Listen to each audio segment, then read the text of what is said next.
Folks, welcome to the 100 Before 40 things. It's me, your guy, Mr. 100 Before 40, with yet another race update, race review. And this time around, folks, we are talking about the Shikhumba Marathon. I got the t-shirt, so I might as well wear it when I do my race review, isn't it?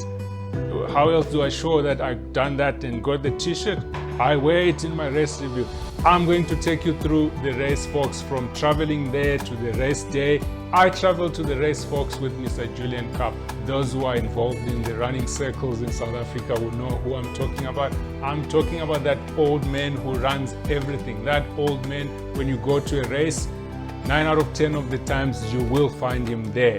It doesn't matter whether you're at a race on a Friday, Saturday, Sunday, you will find him there. That's just how he rolls. So for this one, folks, I joined him and we ran together for a while until about whatever stage that I left him. We traveled on a Friday morning. It was better to travel on a Friday morning because there's not too much traffic. Those who know will know that the N1 can be really congested on a Friday afternoon when people drive up north. So we left slightly early, around 10:30, or it was 11 o'clock, I think, and only got to Shikhumba around about 6 o'clock. This is because we took a long lunch break in Polokwane. In fact, we even forgot we were going to Shikhumba. It's something that you have to do because it was a road trip at the end of the day.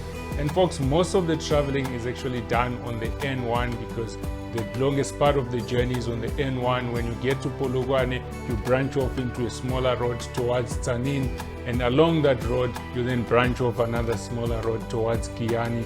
And just before you get into Giyani, you branch onto another road towards Shikhumba.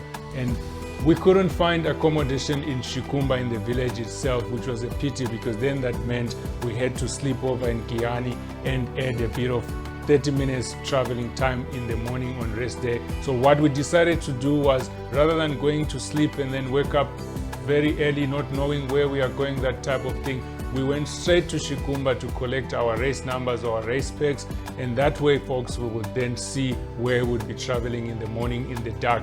And it was quite helpful because we got to experience that in the late night or in the evening there are many cows and donkeys, not horses. Let me not promote them from donkeys to horses. There are many cows and donkeys that lie around on the road, so that can be a hazard. And because we went there up front, we sort of had an idea of what to expect in the morning.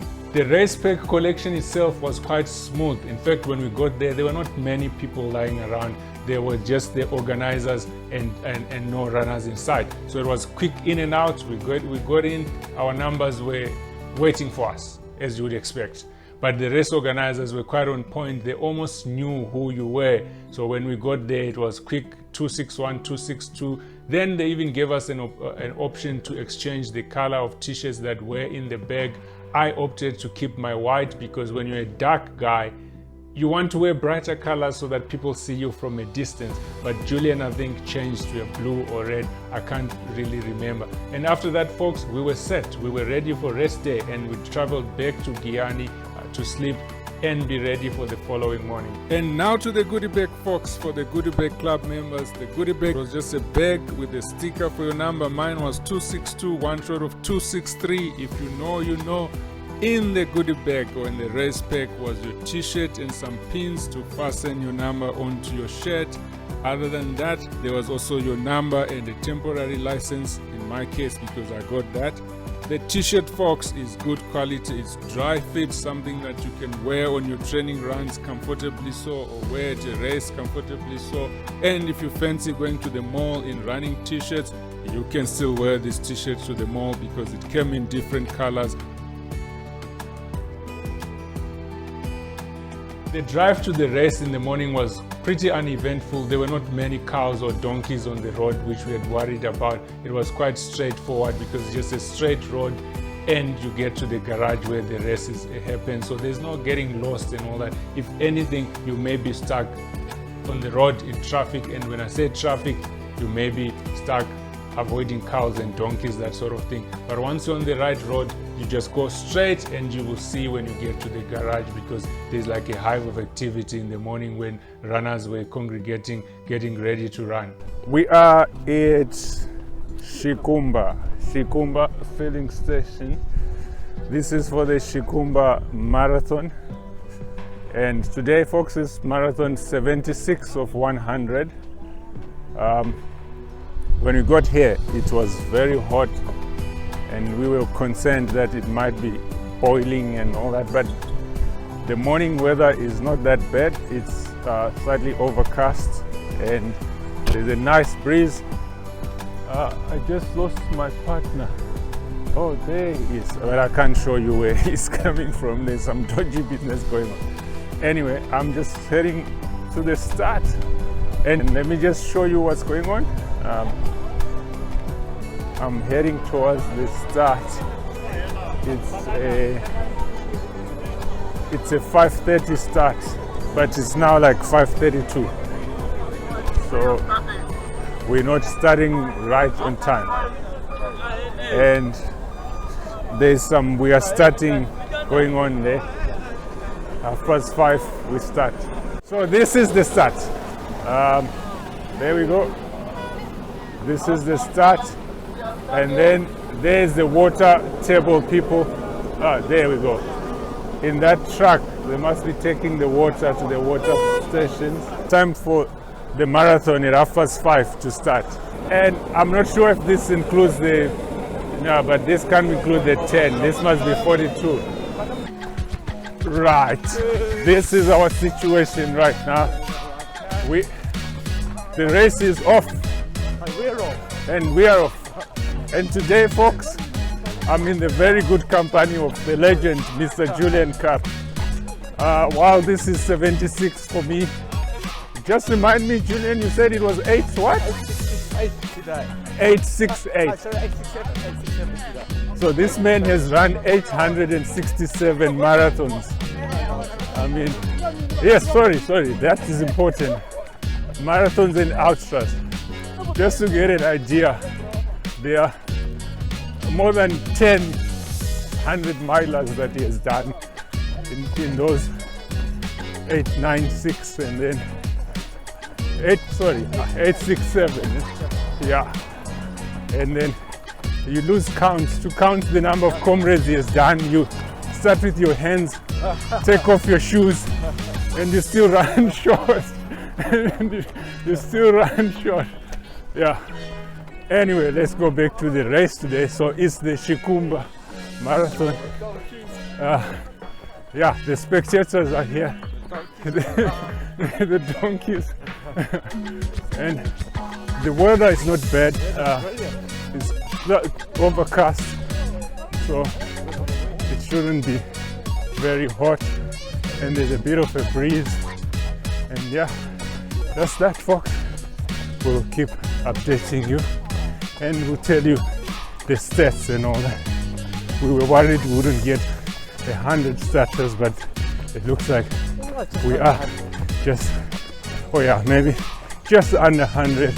If we are more than 100, then we're just over 100.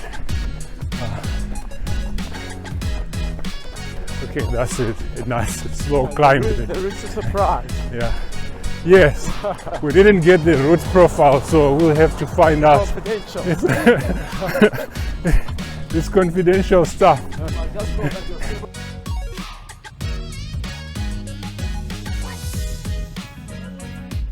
Almost 2K, there you go.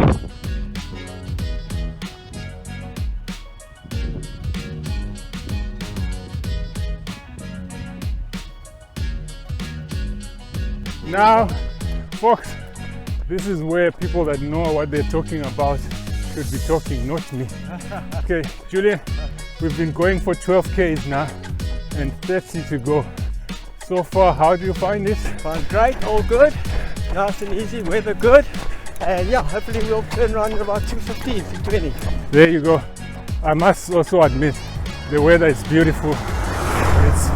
Or maybe we have already told you about the weather. We keep talking about it because we can't believe it. It was damn hot yesterday. It was like 38 degrees. There you go. So this is a runner's dream. This is a runner's dream to be running in this kind of weather. It's not windy, it's quite calm. Yeah, it's great weather, great weather. Not too much traffic on the road. Roads are good. Yeah. Yeah, going well. Hopefully we get to the halfway at halfway, halfway. because we have just noticed a bit of short course, but it's probably just some errors that they rectified much later. Yeah. And Yeah, he probably just got it wrong with the markers. But hopefully we turn around 21. And when they talk about running tall, this is what they mean. We're running tall. There you go. Yeah.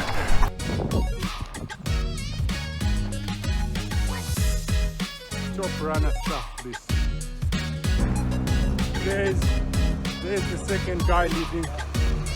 Well done, man. There for you guys is the first lady, the leading lady. Now we are hitting just about the halfway mark, but what happened is Julian and I, we calculated that course to be slightly short, so we have gone an extra 300 meters so that we are not short on our 42.2 kilometers. So I think we should be turning about around now. That's where the 21.1 is. Yeah. Let's hope there's no surprise at the finish where they've moved the finish thing. But when we started, I think let's turn because when we started, the same board said start on the one end. Oh, this way now. Yeah. So we have done our 21.1 accurately. Yeah, that's 220 there.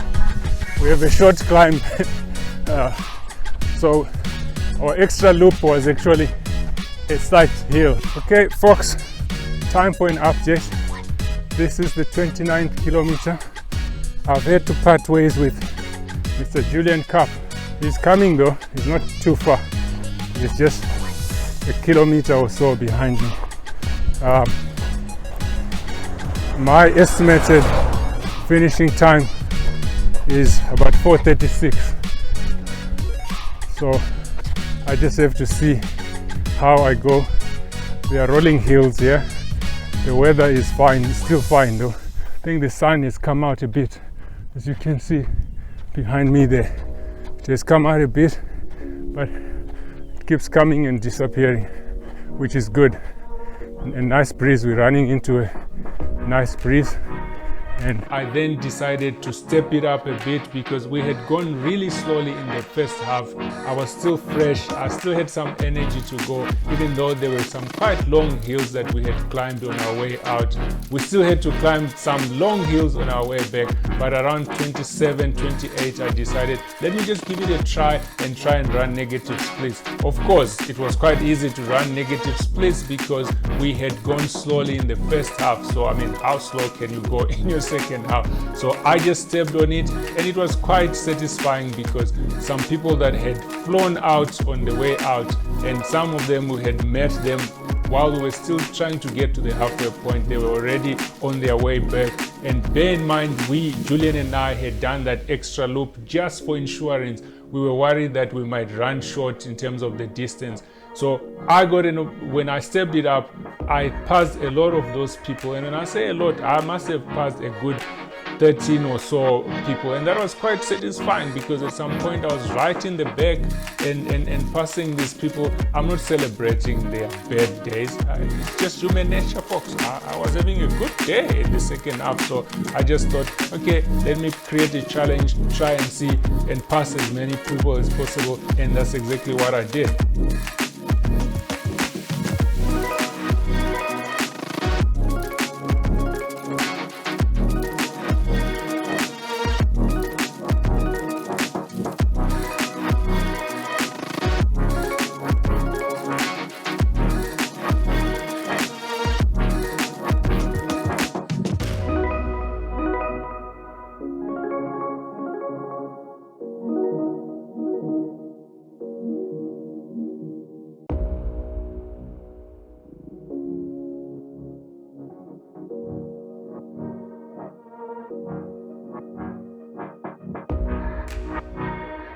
Now for the most important part, the one that most of you may have been waiting for, to know whether I would recommend that you go and do this race, to know whether I'll be going back. I was impressed by the race organization. I think the organizers went out of their way to ensure that you get an enjoyable and a memorable experience out there. I really enjoyed it. Yes, there were a few downs that I picked. For example, I did not spot any beans at the water points, which probably is an issue that needs to be addressed. When we went out, I was not quite aware of the route profile, the elevation profile. As we said earlier, folks, you now have the elevation profile. Now you know exactly what this looks like. As you can see, there are some sharp hills up when you go out, and also some sharp downs, as you can see here. And then there are also some sharp hills when you come back, and you get off sort of a wake-up call, like, when did we climb these sharp hills, or when did we go down? Because when we were going out, all these looked like we were climbing, and we were rejoicing that when we come back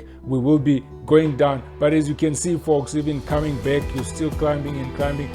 The other thing, folks, that as I mentioned earlier, Julian and I mentioned earlier, the route markings were quite off in the first half. You know, you'd get to 7.5, but then the route marker is now saying 8 already, or you get to 9 and the route 8.5, but the route marker is now saying 9. That was kind of a worrying factor for us when we're going out, and that's led us to do that extra loop just for insurance in case when we come back the route is short. But you'll be glad to know, folks, that on the way back in the second half, the route markers were kind of quite on point, or maybe it's because we did that extra loop, but at least the distance marker was now saying 38, 29, whatever. It was corresponding with my watch, at least. Then the other thing, folks, being a village marathon, I would have loved to go a loop, even a very short loop, a kilometer or two into the villages, just to get a feel, run on the dirt road and just to get a feel that I am indeed in the village. Run past the cattle crawl, smell that cattle dung thing. Yeah, you get the idea that you are in the village. I hope the race organizers will take that into account and spice it up a bit, so that when you come back, you have that great satisfaction that indeed I was in the village. Do I recommend that you do it? I certainly do, folks. It's a 4-in-1. You have 42, 21, 10, and 5 kilometers. So you can just take a family weekend out, if you have family, that is, or if you're alone, you can just go and still pick one of the 4. I mean, in my case, if I were to go there with the family, I would do the 42, the wife can do the 21, and the kids can do the park run, the 5-kilometer run. Or in your case, if there's boyfriend, husband, wife, and all that, you do the 42K, they do the 21, 10, and 5.